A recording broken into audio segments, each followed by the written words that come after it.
Hello guys! Today I'm back reading you some of my short stories, and the one from today is called The Interview. And just a heads up, it's gonna be very confusing and very weird because it is told from the perspective of a character that is in a very confusing situation themselves. They have some ideas about themselves that turn to be wrong, and so I just wanted to tell it from that perspective. And well, if by the end you have any questions, if you are wondering what the hell is this all about, I'm gonna explain everything. But right now, let's just read it. There have never been such painful days as the times before your mother came to us. We used to cry and beg to be left into the walls, but our hands would go bloody banging with no answer. We would fall to our knees in despair, trying to think of something else we could do. But there would be no other ideas, no other plans. All Hail Marys had been spent. Only the doors remained while we wavered outside. Then, one day, we heard a voice coming from up in the walls, from inside, and she was speaking to us. It was such a joyous feeling just to know that the people inside knew about us that I didn't even stop to think about her message, what she was saying. But when I did, I waited to hear what she had really said, just to hear silence. I couldn't believe my ears. I had not heard correctly, so I asked the others what the voice had said, and they all said the same thing. They will take care of us. The doors opened and I prepared myself. I wanted to somehow capture as much as possible from whatever I could see from the inside. I don't know what I expected. I just saw light and the doors closed. In front of them were a group of people, aligned like soldiers with their commander at the front. And I thought maybe they had come to kill us, which was not ideal, but I would have welcomed it. You are not to enter the city. You will never enter, a man said. He was bold and smiled and angry, but he spoke with authority and respect. But we will take care of you, so that you stop banging on the walls and covering them with blood. Yes, yes, we screamed. Whatever you say, just take care of us, please. We formed a line, and they had one of their people of science look at each of us. They all feared to touch us, but not she. Or deformities did not scare her, or glow did not sicken her, or trembling did not disturb her. When she came to me, I showed her my hands. What have become my hands? What have been my hands? I showed her my eyes, my ears. I showed her I could still think. Despite all the noise, I could still hear my own voice. And she was kind to me. Then they all left. The doors opened and closed again. We were left alone again, with only the monsters in the distance. The next day no one came, but we hoped. The second day no one came, and we worried we had dreamed it all. The third day no one came, and despair took hold of us. The fourth day we were banging at the doors again, when we heard her voice. We backed down and the doors opened. You know you are not people, right? She asked us. What? We asked. What do you mean? You know who you were? Do you know where you were before you came here? We tried to remember, but all we could think of were the closed doors, the walls, and the monsters in the distance. Do you remember when the angels came? She asked us, and we trembled. Do you remember when they marked the chosen ones? She asked, and we shrieked. Do you remember how their plague covered the world and took hold of plants, animals, and things?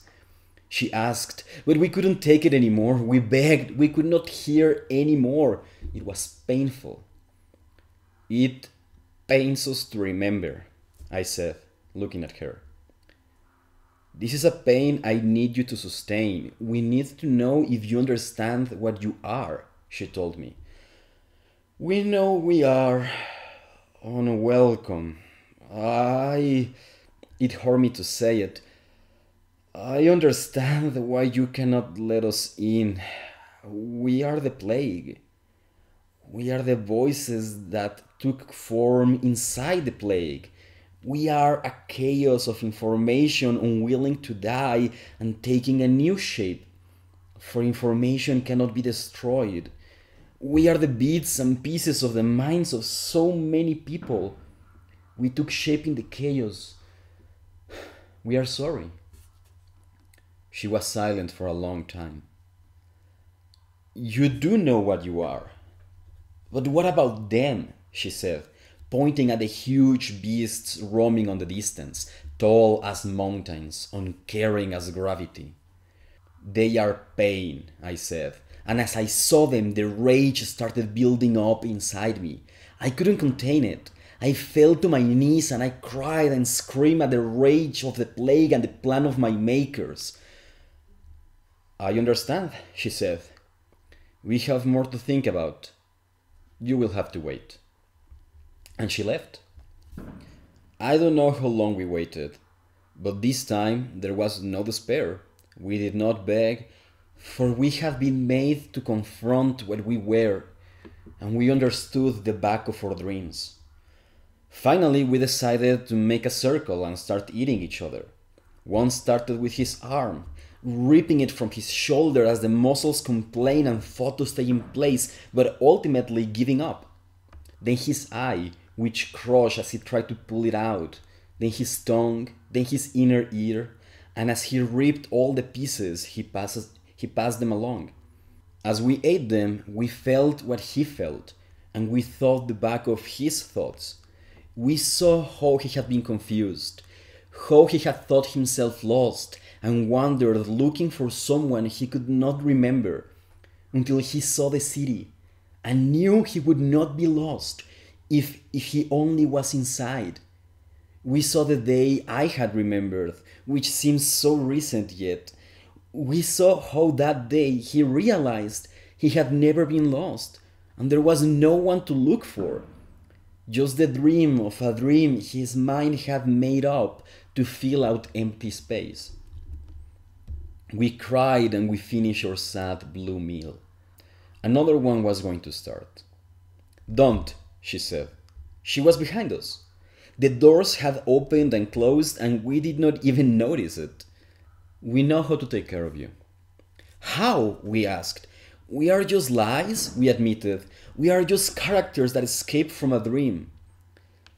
Can you hear the screams coming from the distance? She asked. We flinched. Yes. You hear them, and yet you do not wail. You can speak with your own voices. You are not the plan of the angels. You are something unexpected. Your identities where there should only be confusion. We are confused, I said. And yet you are not just confusion.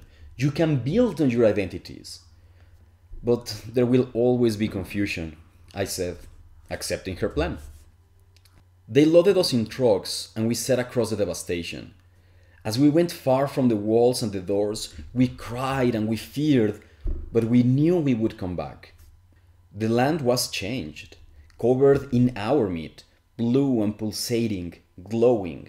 The wheels of the truck hurt the land, and we could see how it left wounds in the meat and the blood spilling out. Faintly, we could hear the wail of the meat.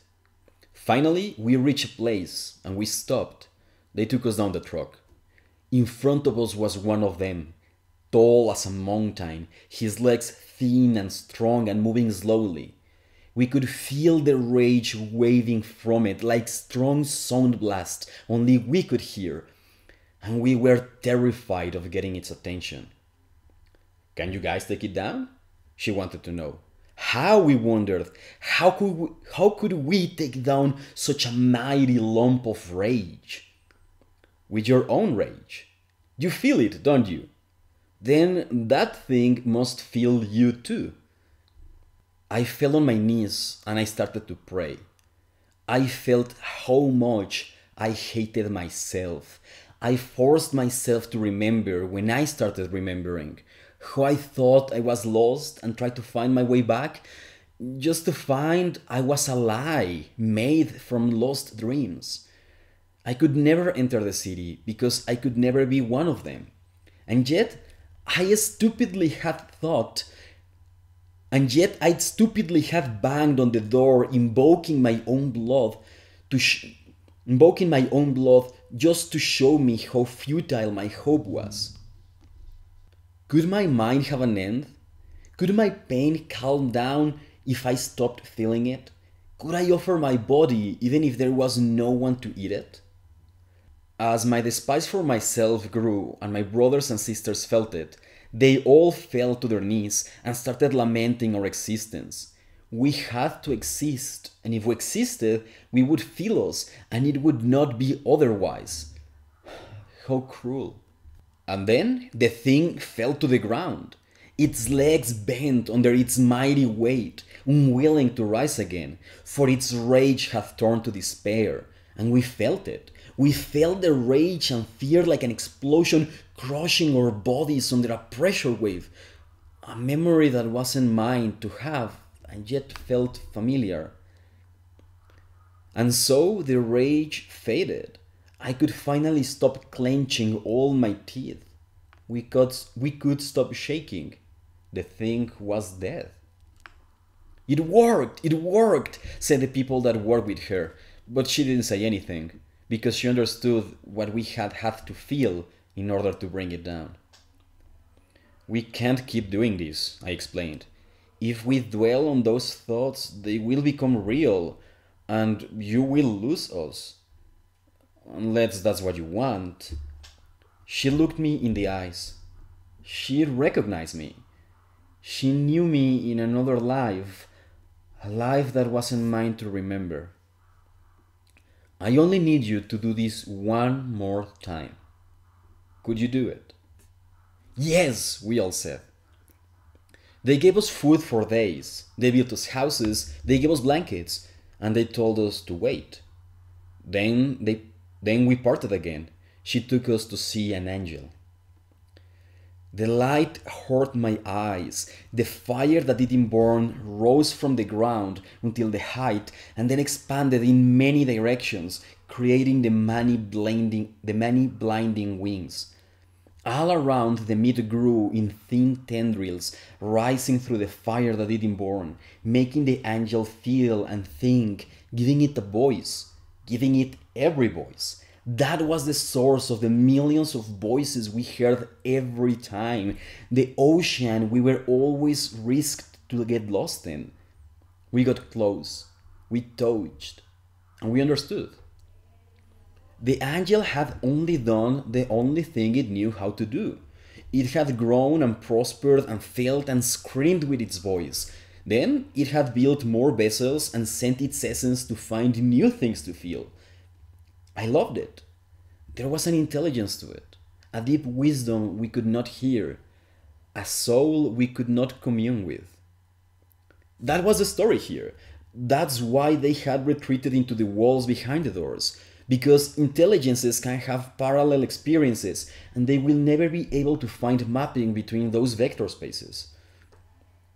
Its work was done. It was time for meat to retreat and give back what it had borrowed. We fell on our knees and we prayed for days, weeks, months, years, I don't know. We reached deep into our own despair and we presented it to the angel in the altar of our minds. We felt it tremble towards this new experience. We felt it thinking. We could not feel what it thought. They were waves in a cold ocean, growing slowly, moving quickly. I cannot know what it thought, but I know what it chose. I felt the determination as the meat withered and crumbled like ashes. I felt it whisper and sigh. We saw the land dying. She had thought she would find more like us and present them to the other angels across the land. But it was not necessary. The angels spoke among themselves. They just needed time to get their affairs in order. I tried to explain. They didn't believe me. But as the years have gone by, each angel has whispered away and left their meat behind to die. Only a few remain now, making sure all their work is finished before moving on with their plans. I never expected to see her again. They gave us houses to live in and left. But she has come back once and again. She introduced me to you. You remember when you had so little meat? But you are like her now. You make me remember. And this is a memory that does not make me shriek, nor wail, nor shake. And then you ask to interview me. Am I doing this right? Okay, so I know that story is really weird, and it's fine if you have your own interpretation of what's going on there, but this is my interpretation. You know this trope that aliens come to Earth and we communicate with them and stuff? I don't think that's necessarily going to happen because I think that maybe intelligent creatures can have experiences of the world that are so different that it's not just that communication is impossible, but we don't even realize that we are looking at someone who is another intelligent creature. There's a book that I like a lot called Solaris, where people go to this alien planet and they find this ocean. And actually, that ocean that looks just like water, it's actually a living, thinking creature. And then eventually, that creature realizes that we are intelligent as well. And communicating is so hard because we obviously have very different experiences. So basically, that's what is happening here. So I imagine that some kind of spore or some kind of alien vessel or something arrived to Earth and it just started growing and building things like it was meant to do. And in the process, it absorbed a lot of plants and animals and people. Because it didn't realize that we were intelligent. It maybe didn't even realize that those things were alive in the first place because it's just so different. And because of these the survivors of humanity, they had to retreat into into these fortresses, the walls that the protagonist mentions. But then what happened is that as this alien creature, like this fungus or plant or something, was growing and absorbing things, for some it happened as some kind of bug in the coding, something unexpected. The information in the minds of many people somehow made this organic technology or whatever that was, the meat, made it produce a body, like something very similar to a human body. And but instead of having just like the mind of one person, it had like bits and pieces of the minds of many people that were absorbed by this thing. Like this is just some kind of programming error, something that wasn't meant to happen. And when this happened, like if you suddenly found yourself lost in the middle of the forest, well, you would look for people, right? So this is what these creatures did because they thought they were people and they thought they were lost. So of course they went looking for more people. But eventually they realized they aren't. But then the scientist that is just like this person, the mother, that has compassion for them, that doesn't look at them just like monsters, realizes that there is some kind of telepathic connection between all the things made of this blue meat. And she's like, well, if you can feel what the meat is feeling or thinking or whatever, then it can feel you too. And so basically they are so depressed, they hate themselves so much that when they make these other creatures feel it, well, they kill themselves because it's just so awful. And then what happened when they go to the angel? And the angel is just like this processing center for this alien operation, this alien technology or whatever. And I imagine it has this light coming in 6 different directions, which is reminiscent of the angels with 6 wings from the Bible. And eventually what they do is simply try to telepathically communicate with this thing and present its experiences.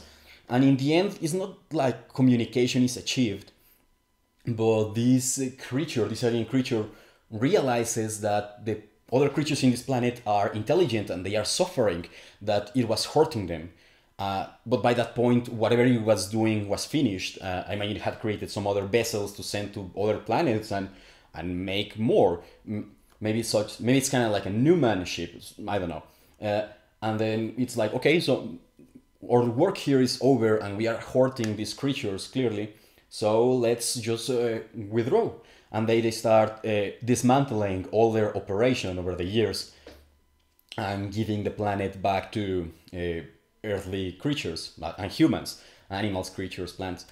And then, but then, as it happens, these programming errors, these pseudo humans, well, they survive, they remain, and the people take care of them. And eventually, many years later, the daughter of the scientist who was the first one to have show them some compassion wants to interview some of them.